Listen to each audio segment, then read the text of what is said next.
reconocen a un presidente que no está el presidente, pero no hablamos de que hay 160 otros países que reconocen al gobierno legítimo de Venezuela, porque la comunidad internacional se compone de aproximadamente 200 países, no de 50 o 60. Entonces podemos jugar ese juego hasta el cansancio, podemos indignarnos, podemos alegrarnos según como queramos. Mientras tanto la situación no se resuelve, mientras tanto la animosidad crece.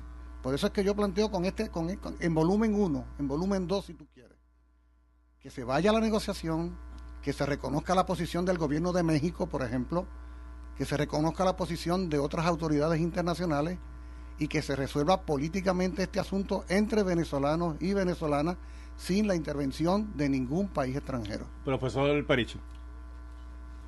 Eso hubiera sido posible hace varios años. Eso fue lo que se intentó. Eso se intentó repetidamente por parte de la oposición. Se intentó inclusive con un mediador papal. Todos los acuerdos con que llegó el gobierno forajido de Venezuela fueron incumplidos. Pero sin embargo, déjenme decir lo siguiente. Yo, los personeros, las personas, los académicos, los ciudadanos, que realmente apoyan al gobierno actual, pues, sinceramente, yo estoy totalmente de acuerdo con ellos, pero por lo menos ejercen una posición clara. El puertorriqueño, y sobre todo las acciones políticas, los activos políticos en Puerto Rico deben tomar una acción, una posición clara. Y en ese sentido, aun cuando estoy diametralmente en contra de lo que apoya el profesor, me parece muy respetable su posición y él la defiende.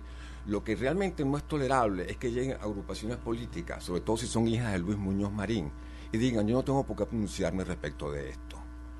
¿Qué es lo que pasa con el Partido Popular Democrático? Es realmente preocupante, porque si alguien tuvo que ver con el advenimiento de la democracia en Venezuela fue precisamente Luis Muñoz Marín.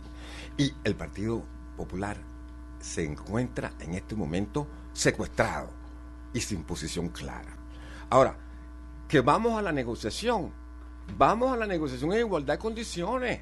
Es que ya la negociación no es posible. La negociación era antes de mayo, cuando el usurpador se religió él mismo. Ahora no. Ahora no hay espacio para una negociación. Va a haber confrontación, lamentablemente, pero ¿por qué razón el gobierno se niega a la entrada de ayuda humanitaria? ¿Por qué razón un gobierno todos reconocen las acciones de médicos, absolutamente las acciones de salud? Están los indicadores, los pocos indicadores que hay en Venezuela por el piso. La escasez. Bueno. Por eso nosotros decimos, mira, pregúntale a un venezolano, si tú quieres saber cuál es la situación, pregúntale a un venezolano que tenga familia allá. Voy a cerrar con la llamada del público, pero Luis Raúl Perichi, Nicolás Maduro es un dictador. Es un usurpador y por tanto un dictador. Profesor Muriente, Nicolás Maduro es un dictador. Mira estas expresiones, antes de contestarte. Espérate, te voy a decir ahora. No, pero discúlpeme, profesor. Antes que usted me dé sus expresiones, me gustaría, ¿verdad?, en el marco de cómo he llevado este programa, que me sea responsivo la pregunta. No, yo te lo dije ya la última vez. O sea, no. La respuesta es que Nicolás Maduro no es un dictador, es no. No, pero... Ok, adelante, le escucho. Pero en todo caso el problema no es Maduro, es Venezuela, es el proceso de 20 años de lucha allí. Eso es lo que está en entredicho. Por eso es que el profesor...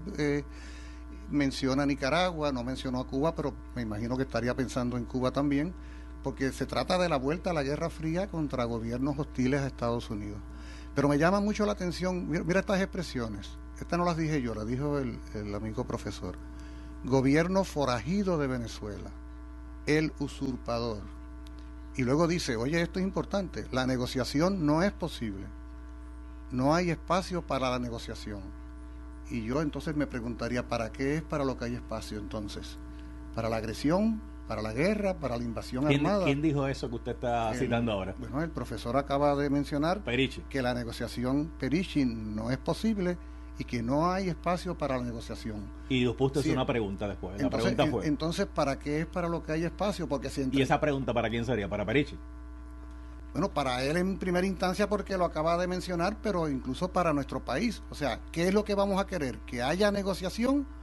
O si no hay negociación, ¿qué es lo que habría? Si entre tú y yo hay un problema y no hay posibilidad de negociación, ¿qué vamos a enredarnos a los golpes? ¿Eso es lo que vamos a hacer? ¿Tratar de matarnos el uno al otro? Vamos a ver cómo Perichi, Esa es la alternativa. Cómo Perichi puede reaccionar a ese planteamiento. Es que eso no es nuevo, profesor. Eso no es nuevo, estamos hablando de años de negociaciones. ¿Cuál es la opción entonces? ¿Cuál es la opción? Negociaciones incumplidas. ¿Cuál es la opción? Sí, la opción en este momento es que vayamos a elecciones libres. Esa es la única solución que puede haber en este problema. Pues eso hay que negociarlo. Le digo más. Si usted dice que es la negociación entre venezolanos, inclusive la primera negociación que fue hace años, tenía la comunidad internacional allí alrededor. Cuando tú me hablas de elecciones libres, se refiere a elecciones libres para todos los cargos. Porque aquí el planteamiento que hay que Maduro está dispuesto a hacer elecciones para las asambleas, pero no para la presidencia. ¿Pero quién va a decidir eso? Hay que negociar eso mismo que tú estás diciendo. Pero es que usted no puede negociar con un secuestrador que lo está apuntando con una pistola. Además es secuestrador. Pero sí, es que eso es lo que está ocurriendo en Venezuela. En Venezuela te están apuntando con la... ¿Por qué razón no dejan entrar la ayuda humanitaria? ¿En qué eso va en contra de la soberanía? ¿Cuál es la opción? Por favor, estamos hablando de que, por ejemplo, el gobierno francés mandó medicamentos para enfermos de HIV y esos medicamentos se dejaron podrir en los aeropuertos cuando la gente se está muriendo porque no existen esos medicamentos en Venezuela.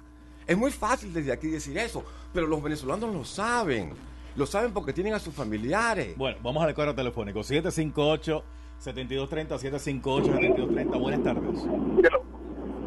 Saludos, buenas tardes. Sí, buenas tardes. ¿Quién habla por aquí? Te habla Joel. Adelante. Mire, hermano, mi inquietud es que... Discúlpame un segundo. ¿Tú vas en tu vehículo de motor en este momento? Dale, okay. Ya... O bajas el aire acondicionado o subes la ventana. Ya lo ¿me oye? O tienes que bajar el volumen de tu aire acondicionado, que parece que está muy alto y está haciendo mucha interferencia, o subir la ventanilla si es que la tienes abajo. Ahora, ¿qué tal? Ahora te escucho muy bien. Mejor? Ahora, muy bien, adelante. Mire, hermano, una pregunta, porque es que yo estoy observando que aquí no hay una buena diferenciación entre lo que es la política y la libertad. Entiendo que cuando no hay libertad, o donde no hay un espacio libre, no puede existir la política. Entonces, el tema lo han politizado de una manera que no corresponde. Desde mi punto de vista, primero es necesario que los seres humanos sean libres para poder haber una sociedad. En mi país, Venezuela, del cual estoy orgulloso de él, la secuestraron, o sea, robaron todas las instituciones. No hay ningún tipo de Estado de Derecho más aquel que esté con el régimen. ¿Ok? Pues desde aquí un poquito lejos como para decir qué están viviendo allá y pues lo que salimos de allá, cómo salimos, en qué circunstancias, en qué situación salimos. Pero imagínese usted, ¿verdad?, que aquí en Puerto Rico, en este momento, coloque presa a Carmen Yulín o coloque preso a cualquier dirigente político simplemente por el hecho de pensar distinto. Aquí se respeta eso. Aquí hasta ahora, eso se llamó, creo que carpeteo o algo así en los 70 o algo así. O sea, ahora se llama libertad, porque el que quiera y aquella persona que piense diferente se respeta. En Venezuela no está eso, hermano. En Venezuela están matando a la gente por pensar diferente. Ok, gracias por tu llamada. Próxima por aquí, buenas tardes. Muy buenas tardes. Salud, sí. Te habla Torres Alexis. Adelante. Y ubicado en Oklahoma City. Buenas tardes a los profesores que se encuentran en el panel hoy. Yo quiero opinar sobre lo de Venezuela, en tanto a que Venezuela necesita, independientemente de lo que diga la gente, necesita ayuda. Un país que está, como se dice, secuestrado, no tiene las maneras de cómo defenderse, igual que ha pasado con Cuba en otras veces. Yo creo que Maduro es un tirano, es una persona de lo más asqueante que yo he podido ver en torno al gobierno de un país. El señor Moriente ahorita estaba dialogando y dijo que no iba a discutir ni iba a hablar con el otro profesor que no recuerdo el nombre. Ajá. Así mismo fue que hizo Maduro cuando el periodista le entregó las cosas en la cara y le empezó a decir las cosas, la verdad en la cara. Así mismo él hizo Maduro, le dijo, no me entreviste ni me hables. yo con un hijo en la universidad, en cualquier universidad de Puerto Rico, que este señor esté dando cátedra o esté dando como profesor, yo lo sacaría verdaderamente de cualquier salón donde esté este señor. Bueno, gracias por la comunicación, pero para récord, el profesor nos dijo que no quería hablar con Perichi, si no estaría aquí en el programa. Él lo que dijo era que no iba a interrumpirlo, o que se iba a quedar callado mientras Perichi estaba dialogando en el planteamiento. Eso fue lo que él dijo. Además, ¿sabes qué, Salud? Ajá. Tengo un serio problema de sobrecupo en mis cursos. Qué bien, qué bueno. O sea, cada vez que comienza un semestre llegan manadas, montañas de estudiantes a pedir ingresar en mis cursos. Lo siento, pero ese no es el tema en este momento. Lo siento por el amigo Radio Escucha. Pero ese no es el tema en este momento. Las llamadas que hemos tomado hasta este momento, hemos escuchado un gobierno secuestró las instituciones, un tirano, el que está en el pueblo. Uno podría entender la protección de la soberanía si viene un ejército, vienen militares a entrar y usurpar, ¿verdad?, territorio nacional. Eso uno lo puede entender, sí. Pero lo que uno no puede entender es que le tiren a civiles, que le disparen a civiles. Hay una sola cosa que quisiera comentar sobre las intervenciones de los amigos Radio Escucha, que voy a seguir con ella, pero sí, adelante. Pero el ciudadano venezolano utiliza a Puerto Rico como modelo alternativo. Ha seleccionado el peor de los modelos. ¿Cómo así? Bueno, aquí hay un gobierno electo y hay una junta de control fiscal que decide, que acaba ahora mismo de revertir quién sabe qué cantidad de decisiones tomadas por las legislaturas. O sea, no es precisamente el espejo mejor donde mirarse a la hora de hablar. Pero de aquí democracia. no meten preso a la oposición. ¿Ah? Aquí no meten preso a la oposición. Bueno, a menos que nos vayamos para los 50, claro, los 40, los 30, los 60, los 70. Claro, hoy precisamente, hoy 1 de marzo, se conmemora el aniversario del ataque nacionalista al Congreso de 1954, que formó parte de un periodo histórico donde no solo hubo presos, sino que hubo muertos. Pero no los metieron presos por su pensamiento ideológico, sino por disparar en el Congreso. Y el 22 de marzo se conmemora la masacre de Ponce, donde precisamente fueron asesinados unos 19 o 20 puertorriqueños. En Puerto Rico ha habido episodios de ese tipo, pero no estoy queriendo comparar eso con Venezuela, porque yo no voy a entrar en ese punto. Nada más quería señalar eso, de que no es Puerto Rico precisamente el mejor ejemplo de democracia, como no lo es Estados Unidos, sobre todo luego de las expresiones del ex abogado del presidente Trump. Resulta que todo esto que se puede decir sobre Maduro es poquito comparado con lo que se podría decir sobre Trump. A ver, Perichi. No, me pareció sumamente interesante tu posición, Falú, y yo estoy totalmente de acuerdo contigo. ¿Cómo es posible que se niegue la entrada de ayuda humanitaria? ¿Y cómo es posible además que se niegue la necesidad de ayuda humanitaria en un país como Venezuela, que tiene más de 1.000.000% de inflación? Por el amor de Dios. ¿Y cómo es posible que se niegue la entrada de ayuda humanitaria cuando mis colegas profesores con los cuales yo hablo, a mí no me lo ha contado nadie, ya no llegan a $25 mensuales? ¿Cómo es posible que en un país se le ha robado absolutamente? Pero ¿sabes qué, Alú? Esto no se trata de un mal gobierno. Se trata de un sistema que quiere despojar a la población, a la persona, de cualquier tipo de derecho, de cualquier tipo de riqueza, de cualquier tipo de autonomía para convertirlos en esclavos. Eso es la utopía que ellos llaman de socialismo comunista. Pues ¿sabes qué?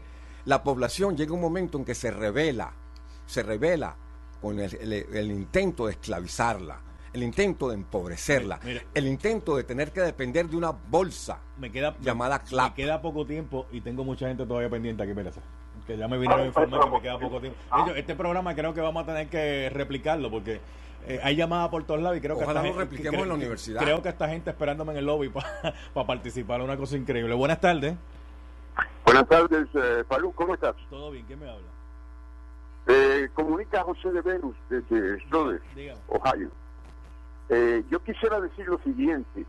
El profesor creo que está podrán pensar muchos defendiendo a Maduro, pero él no está defendiendo a Maduro. Él está diciendo lo siguiente. Lo que está es un bando del partido, de los dos partidos que hay en Venezuela. El bando que está en contra de Maduro es el que está presentando la escena actualmente de Venezuela, y es realidad lo que está pasando en Venezuela. Pero si no se hace en una forma mediatoria donde el pueblo de Venezuela, que son los pobres que están con Maduro, que es la mayoría, en cada país de Latinoamérica, hay 20, 30, 40, 50, 60 millones de pobres, y hay un número insignificante de ricos gobernando, que son republicanos. Ok, gracias por la llamada. Mediación, él dijo mediatoria, pero mediación. No, mira, pero ¿quién va a mediar para resolver el problema? Oye, no ha habido en ningún país de América Latina en los pasados 20 años más elecciones que en Venezuela, más de 20 elecciones. Pero el problema no es que hayan elecciones, ese no es el problema. El problema es que las elecciones sean claras, sean limpias, sean elecciones que se puedan validar. En su momento, el presidente Carter, que estuve allí de observador, decía que eran las elecciones más limpias de toda América Latina. Es un proceso mucho más moderno que el de Puerto Rico.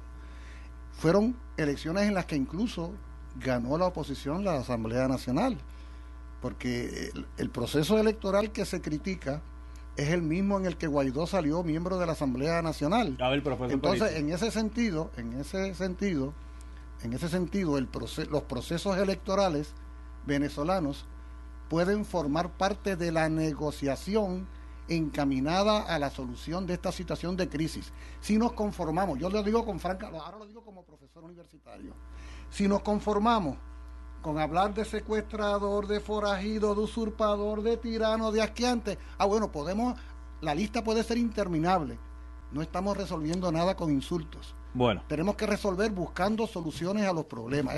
Esa es la ciencia social y la ciencia natural aplicada a la búsqueda de solución a los problemas. Pericio. Lo otro es el insulto y el agravamiento de contradicciones. Se me va el tiempo. La última elección libre que hubo en Venezuela fue en el 2015. Que a pesar de no ser absolutamente limpia, porque no lo fue, yo he estudiado el problema desde el punto de vista estadístico, sin embargo, fue razonablemente creíble. Del 2015 para acá, hasta Smartmatic se fue de Venezuela. En Venezuela no hay absolutamente ninguna credibilidad. En las negociaciones anteriores, el propio Papa mandó al cardenal Parolín para que fuera su testigo. Y todos los acuerdos que allí se llegaron fueron absolutamente incumplidos. El régimen lo que está buscando es una negociación para ganar tiempo. Y punto. El régimen no tiene espacio para una negociación creíble, simplemente porque quiere negociar con una pistola en la cabeza de con quien está negociando. Y eso, señores, no es posible. Profesor Perici. Y sin embargo, déjeme decirle la última cosa. No es legítimo que la comunidad internacional se mantenga absolutamente neutral cuando hay un régimen que está oprimiendo a su pueblo. Dígame entonces, si la negociación no es posible, si no hay espacio para la negociación, dígame entonces y dígale a los amigos y amigas Radio Escucha, ¿para qué es para lo que hay espacio? Entonces, si hay una negociación, muy bien, vamos a negociar cómo se van a retirar del gobierno. Y entonces abramos un espacio para que estén en igualdad de condiciones y haya unas elecciones creíbles, no con una persona que tiene los tanques apuntándote. Eso sería creíble. O sea que usted se opone a la intervención armada.